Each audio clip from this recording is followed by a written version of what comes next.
नमस्कार. यंदाच्या लोकसभा निवडणुकीमध्ये बारामती मतदारसंघाकडे राज्याचे नाहीतर देशाचे लक्ष लागले आहे. ज्येष्ठ नेते शरद पवार यांची कन्या सुप्रिया सुळे आणि उपमुख्यमंत्री अजित पवार यांच्या पत्नी सुमित्रा पवार यांचा सामना होणार आहे. नणंद विरुद्ध भावजाईच्या लढतीमध्ये कोण बाजी मारणार हे पाहणं आता महत्त्वाचं ठरणार आहे. सुप्रिया सुळे यांच्या विरोधात उभ्या राहिलेल्या सुनेत्रा पवार यांच्याबद्दलची माहिती आपण आज या व्हिडिओच्या माध्यमातून जाणून घेणार आहे. त्यामुळे नमस्कार, मी सचिन परत एकदा तुमचं स्वागत करतो. चॅनलवर नवीन असाल तर लाईक करा, शेअर करा, सबस्क्राईब करा. सुनेत्रा पवार यांचा जन्म 10 ऑक्टोबर 1963 धाराशिवमधील तेर या गावामध्ये झाला आहे. सुनेत्रा पवार यांच्या वडिलांचं नाव बाजीराव भगवंतराव पाटील तर आईचे नाव द्रौपदी बाजीराव पाटील. सुनेत्रा पवारांचं शिक्षण BCom झालेलं आहे. त्या व्यवसायसुद्धा करतात, शेतीसुद्धा करतात. त्यांचं वाचन, निसर्ग फोटोग्राफी, चित्रकला आणि समाजकार्य यांच्यामध्ये त्यांना विशेष आवड आहे. सुनेत्रा पवार यांनी बारामती हायटेक टेक्स्टाईल पार्क बारामतीच्या अध्यक्ष आहेत. एन्व्हायरमेंटल फोरम ऑफ इंडियाच्याही त्या NGOच्या अध्यक्ष आहेत. त्यासोबतच पुणे जिल्हा शिक्षण मंडळाच्या सदस्य आहेत. सावित्रीबाई फुले विद्यापीठामध्ये ते व्यवस्थापन समितीच्या माजी सदस्य होत्या. कृषी उद्योग मूल शिक्षण संस्था कहाटी बारामती क्लबच्या विश्वसनीय त्या आहेत. सुनेत्रा पवार यांनी उल्लेखनीय कार्याबद्दल चिंचवड देवस्थानतर्फे त्यांना श्रीमद महासाधू श्री मोरया गोसावी जीवनगौरव पुरस्कार 2021 साली देण्यात आला. सावित्रीबाई फुले पुणे विद्यापीठाच्या वतीने जीवनगौरव पुरस्कार 2023 देण्यात आला. तर लोकमततर्फे आउटस्टँडिंग वुमन अवॉर्ड देखील त्यांना देण्यात आलेला आहे. त्याच्यानंतर जर आपण बघायला गेलं तर ग्रामीण भागातील जागरूकता निर्माण केल्याबद्दल ET जैन नेक्स्ट आयकॉन पुरस्कारसुद्धा त्यांना जाहीर झाला आहे.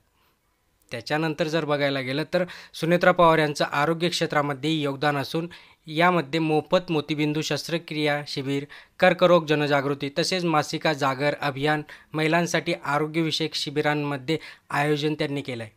शिक्षण क्षेत्रामध्ये विद्या प्रतिष्ठान तसेच सावित्रीबाई फुले पुणे विद्यापीठाच्या माध्यमातून शिक्षणाच्या क्षेत्रात त्यांनी काम केलं आहे. विज्ञान प्रदर्शन आणि जत्रांच्या माध्यमातून मुलांच्या जिज्ञासू वृत्तीला प्रोत्साहन दिलं जातं असं त्यांचं म्हणणं आहे. आणि त्यामुळेच त्यांना 23 वर्षापासून समाजाच्या विविध क्षेत्रात सातत्याने ते कार्यरत आहेत. काटेवाडी येथे 2000 साली सामाजिक कार्य त्यांनी सुरू केलं होतं. सामाजिक सर्वांगीण प्रगतीसाठी ते सातत्याने प्रयत्नशील असतात आणि त्यामुळे आता त्यांना उमेदवारी जाहीर झाली असंच आता सर्व स्तरावरून बोलण्यात येत आहे. कारण की आपल्याला त्यांची ओळख एवढी नव्हती. कारण की अजित पवार यांच्या पत्नी सौ सुमित्रा पवार यांना अद्याप त्यांची जी कार्यबद्दल आहे त्यांच्याकडून जे काही कार्य आतापर्यंत झाले ते लोकांपर्यंत पोहोचलेले नाही आहेत. महाराष्ट्रात किंवा भारतामध्ये पोहोचले नाहीत. जी लढत आता आहे ती लढत आता सुप्रिया सुळे विरुद्ध सुनेत्रा पवार नसून अजितदादा पवार यांचीच असणार आहे. कारण की जे काही बल लावावं लागणार आहे लढत जिंकण्यासाठी ते सगळं बल आता अजितदादांनाच लावावं लागणार आहे.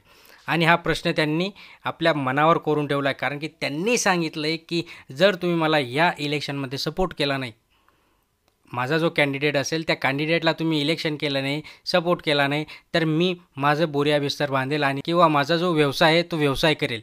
एवढा वेळ मी जर राजकारणात देतो तेवढाच जर वेळ मी माझ्या व्यवसायात दिला तर माझी खूप काही प्रगती होईल आणि टेन्शन पण नसणार असं त्यांचं म्हणणं आहे.